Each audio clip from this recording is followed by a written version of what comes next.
అయితే కాంగ్రెస్ నాయకులు ఏమంటారంటే మీ ఇద్దరు ఎంపీలతోటే వచ్చిందా, అప్పుడు ఇద్దరే కదా ఉండేది, కేసీఆర్ గారు ఇంకొకరు, మరి ఇద్దరితోటే వచ్చిందా, సోనియా గాంధీ గారు హామీ ఇచ్చారు కాబట్టి ఇచ్చారు, అయినా చాలు అంటారు. నేనేమంటానంటే ఎప్పుడైనా కూడా నంబర్ ఏంటన్నది కాదు సార్. అల్టిమేట్గా కేసీఆర్ గారు 36 రాజకీయ పార్టీలను ఒప్పించిన మాట వాస్తవం. ఈ వాదన ఎప్పటి నుంచో చేస్తున్నారు కాంగ్రెస్ వాళ్ళు. పాపం మేము ఇచ్చాము.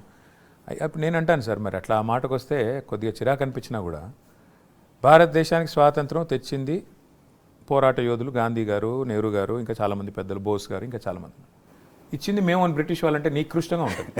ఎందుకంటే వేధించిందే వాళ్ళు కదా, వేధించిందే వాళ్ళు. బలవంతంగా తెలంగాణను ఆంధ్రతో కలిపిందే కాంగ్రెస్. 68 ఉద్యమాన్ని అణిచివేసింది కాంగ్రెస్. 370 మందిని పొట్టన పెట్టుకున్నది కాంగ్రెస్.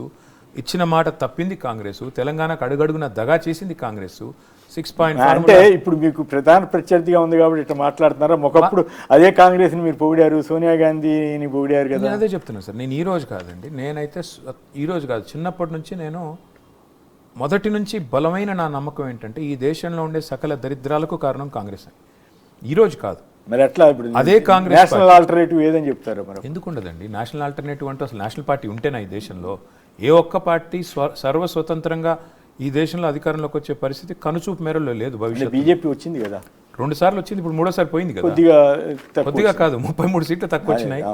ఇప్పుడు వాళ్ళ సంకీర్ణ ప్రభుత్వంలో వాళ్ళు సింహభాగం బాధ్యత వాళ్ళది. భవిష్యత్తులో మీరు చూస్తూ ఉండండి, ఖచ్చితంగా రాబోయే 25-30 ఏళ్ళు సంకీర్ణ ప్రభుత్వాలే ఉంటాయి. అందుకే ప్రజలు అనేది మీకు రాలేదు కాబట్టి వాళ్ళకి ఇట్లా శాపనార్థం పెడుతున్నారు.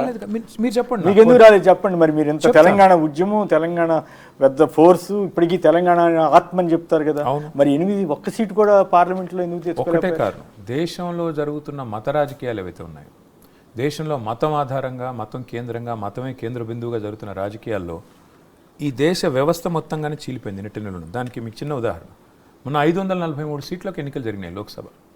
అందులో అయితే మీరు ఎన్డీఏతో ఉన్న వాళ్ళకి సీట్లు వచ్చాయి, లేదా ఇండియాతో ఉన్న వాళ్ళకి సీట్లు వచ్చాయి. లేని వాళ్ళకి వచ్చినాయి కేవలం 18 సీట్లు మాత్రమే. అందులో మీరు చూస్తే వైఎస్ఆర్సీపీకి 4, కమ్యూనిస్టులకి 5, ఇంకా ఇండిపెండెంట్లో ఒక 3-4 గెలిచారు. బిజు జనతాదళ్ 1 గెలిచినట్టుంది.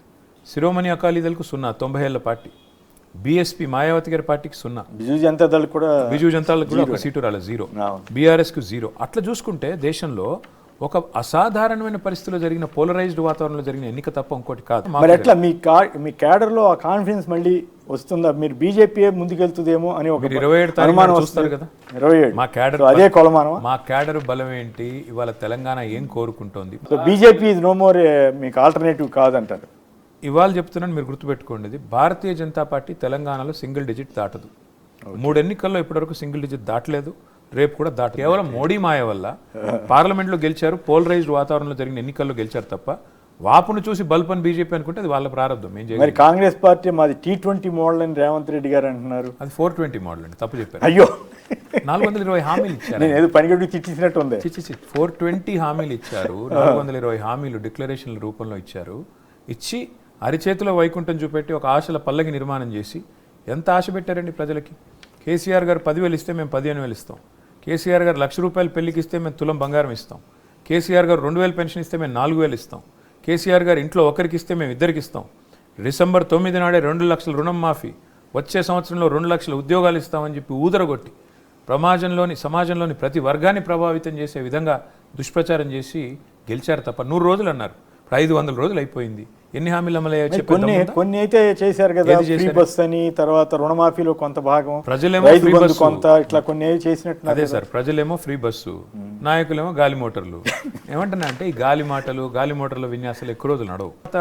ఆయన ఫ్యూచర్ సిటీ అంటున్నారు, రియల్ ఎస్టేట్ మీద కావాలని దుష్ప్రచారం చేస్తున్నారు అంటున్నారు. హైడ్రా ప్రజల కోసమే, హైదరాబాద్ అభివృద్ధి కోసమే అంటున్నారు. మీరు అటన్నింటి మీద వ్యతిరేక ప్రచారం చేస్తున్నారు. మీరు చేసిన ఒక్క అభివృద్ధి పని మీరు నాకు చెప్పండి. ఫలానా పని, మంచి పని చేశారు, ఒక ఇటుక పెట్టారు, ఒక ఇల్లు కట్టారు, ఒక కాలువ తవ్వారు, ఒక ప్రాజెక్ట్ చెబుతున్నారు. రాజీవ్ కింద 5 లక్షల మందికి ఏదో ఇవ్వబోతున్నారట. 5 లక్షల మందికి 420 హామీలు కూడా ఇచ్చారు. ఒకటన్నా అమలైందా? ఇది అంతేనా? అంటే ఇప్పుడు అహనా పెళ్ళి ప్రజల్లో బాగా వ్యతిరేకత ఉందా? అహనా పెళ్ళి అంటే సినిమా ఉంటుంది సార్.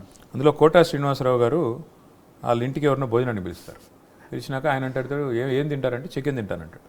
చికెన్ తింటారా అని చెప్పి ఆయన బావమరిది అంటే అక్కడ కింద పచ్చడి మెతుకులు పెట్టి ముందర కోడిని కట్టేసి చూడు చికెన్ చూస్తూ తిని చికెన్ తిన్న ఫీలింగ్ వస్తుంది అంటాడు. ఇది కూడా అంతే. కాంగ్రెస్ పార్టీ కూడా 420 హామీలు, డిక్లరేషన్లు ఊదరగొట్టి ఎన్ని అబద్ధాలు చెప్పి గెలిచారండి. ఒక్కటన్నా నిజం చెప్పారు.